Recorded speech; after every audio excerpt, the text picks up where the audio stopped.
Hi, this is Peter, sales team of Fordata. Welcome to another episode of Fordata Cafe.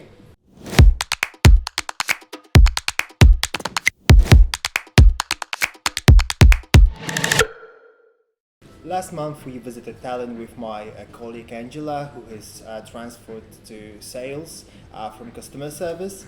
And the venue was M&A Private Equity Forum. The event took place at Cruise Harbor in Tallinn, and it was organized by one of the notable law firms doing M&As.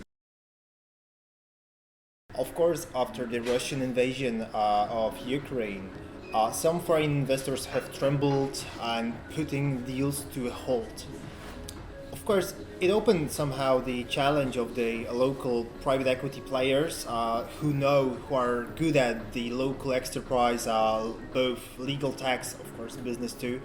So this is a great chance for them to just be active, to take some assignments and help the companies, and especially those entities who want to cut off all the connections with Russian entities too.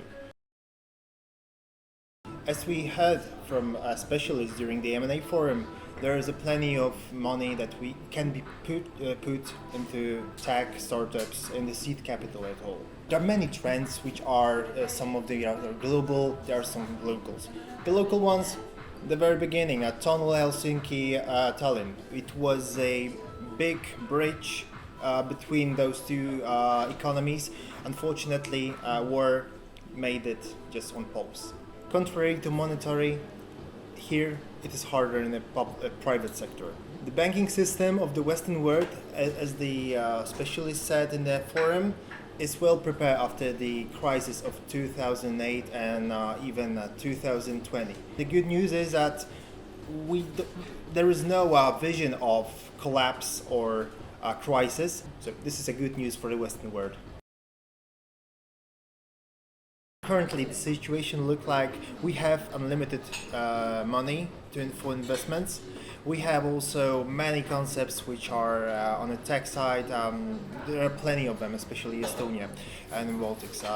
But there are a limited amount of time.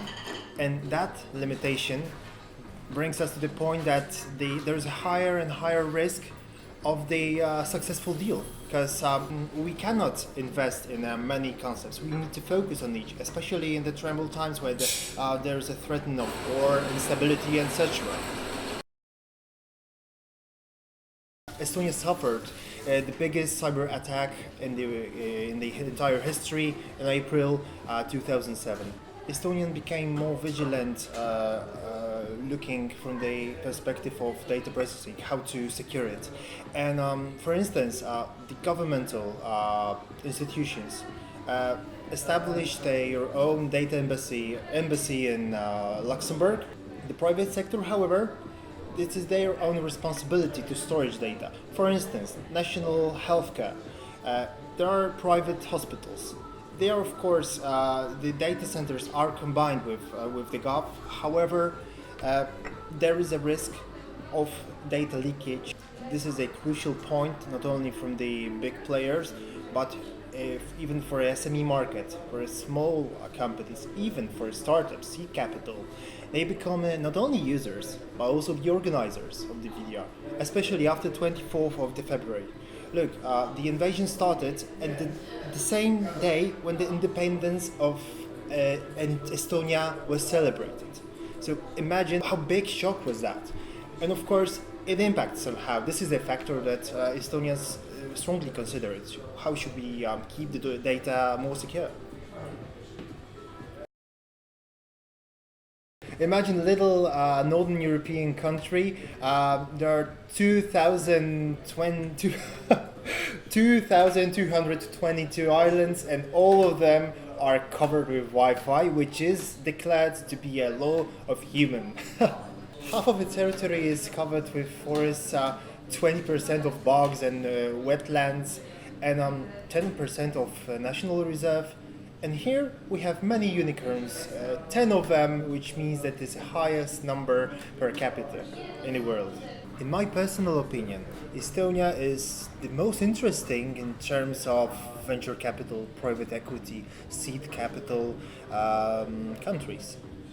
they are the first who established e-residency, allowing the foreigners to start their own businesses and even contacting via Estonian Skype or exchange documents through Fordata video, of course.